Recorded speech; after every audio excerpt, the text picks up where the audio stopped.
When the sun set, the streets of the village fell into silence. Only the faint creaking of old wood and the whisper of wind passed through the paper walls. They say demons walk only at night, but I've learned. Some follow you even in your dreams. My name is Haru, a wandering swordsman. I've faced many demons with blade and fire, but last night was different. As I lay in a small roadside inn, I heard scratching, long nails dragging across the paper screen of my room. At first, I thought it was the wind, until the sound spelled out my name. I slid the door open. Nothing but darkness. Yet when I lowered my gaze, the reflection in my sword moved, even though I hadn't. As I stared at the blade, the reflection twitched again. My lips were still, yet in the steel, my reflection smiled. The grin widened until it split across its face, teeth far too sharp to be mine. I staggered back, but the scratching returned, this time from the ceiling. Dust fell onto my shoulders as something crawled just above the paper roof. The innkeeper's voice suddenly echoed through the hall. "Stay inside, no matter what you hear."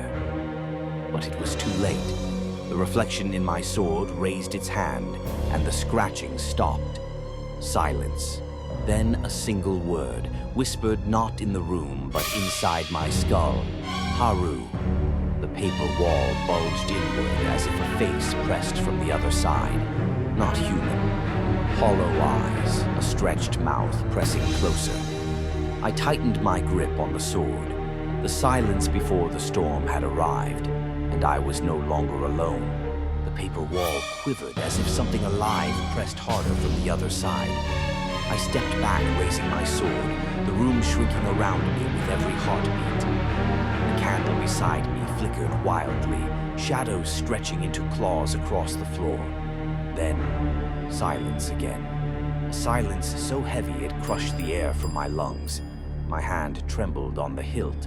The reflection in my sword didn't match my stance. It leaned forward, teeth bared, as if it wanted to leap out and devour me. I whispered to myself, "This is just a trick. It can't be real." But the moment those words left my lips, the paper wall tore open.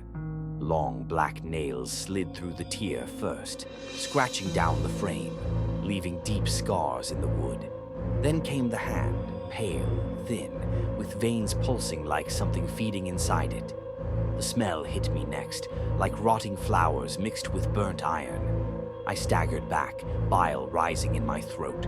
The wall ripped open fully, revealing not a body but a shifting shadow, its shape bent like smoke, forming eyes that burned faintly red, staring without blinking. I felt it dig inside my thoughts, peeling me open like pages of a book. The whisper returned, louder now, filling the room and my head at once. "You are mine, Haru." My sword shook as I raised it.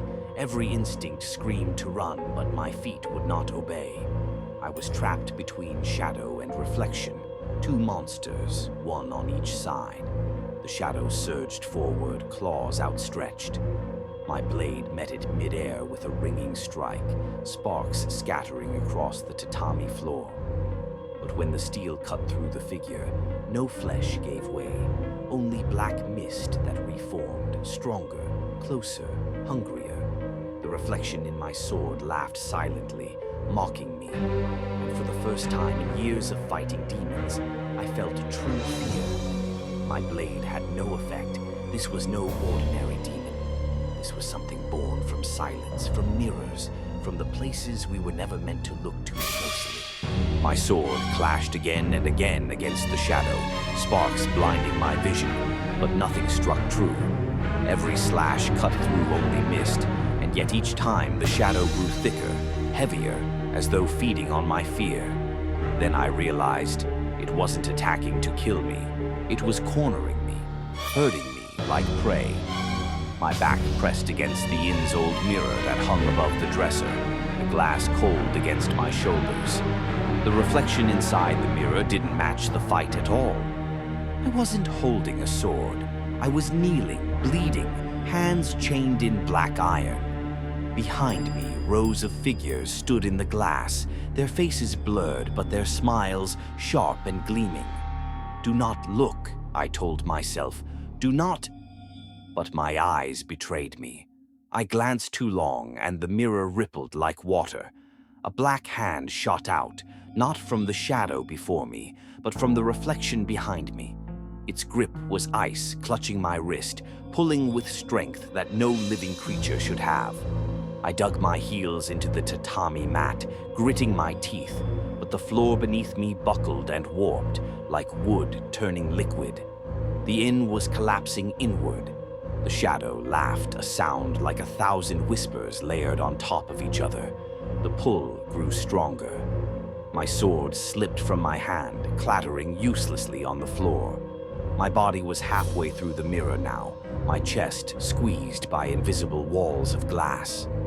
I saw myself inside, kneeling, broken, the chains tightening. And then the reflection spoke with my voice, though my lips never moved. You never fought us, Haru. You've been ours since the first time you dreamt of shadows. The figures in the glass leaned closer, their blurred faces stretching into hollow-eyed grins.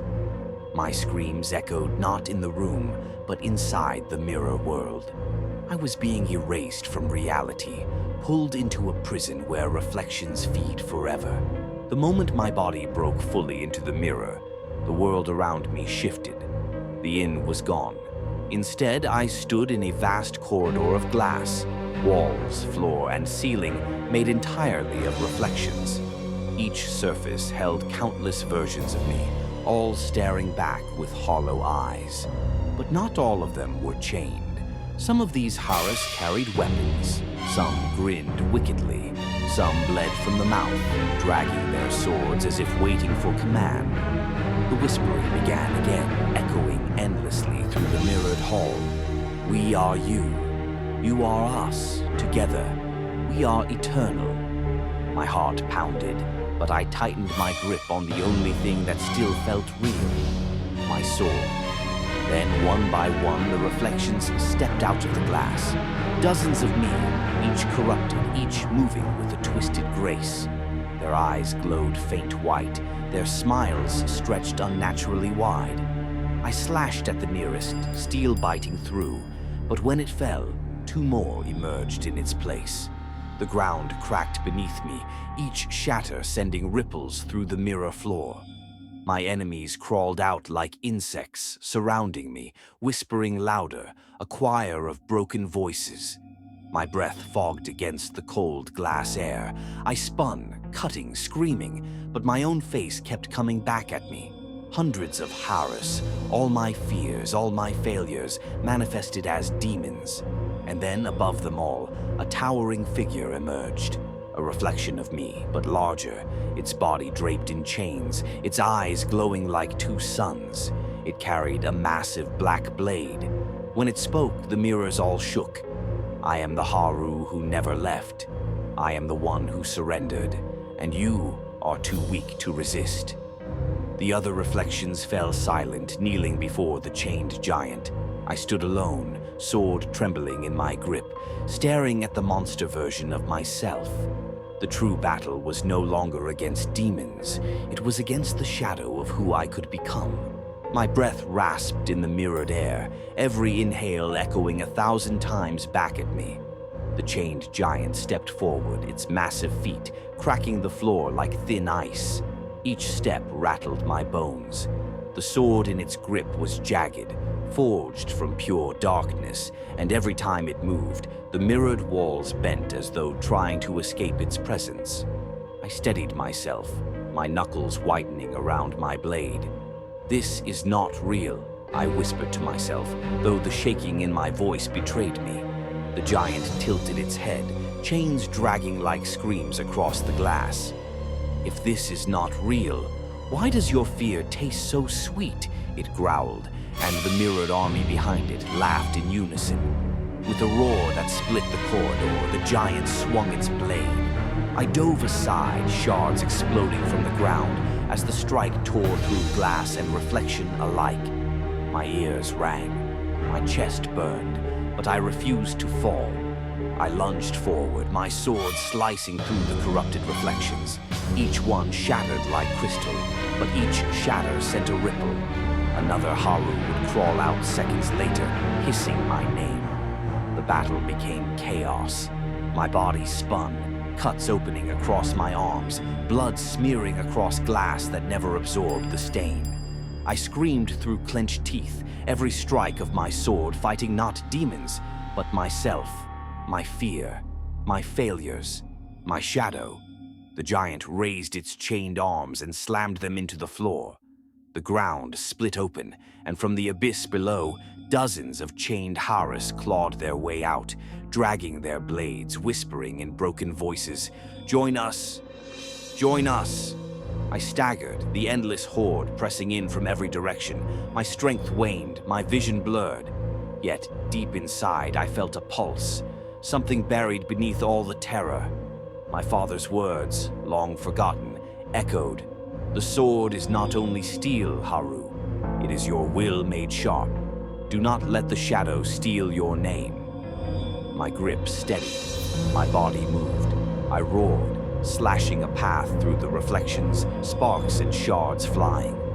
The giant loomed above, preparing its final strike, chains glowing with infernal light. This was no longer survival. It was the deciding moment, whether I broke free or became one of them forever. The giant raised its blade high, chains glowing with an infernal fire that pulsed like veins of molten steel.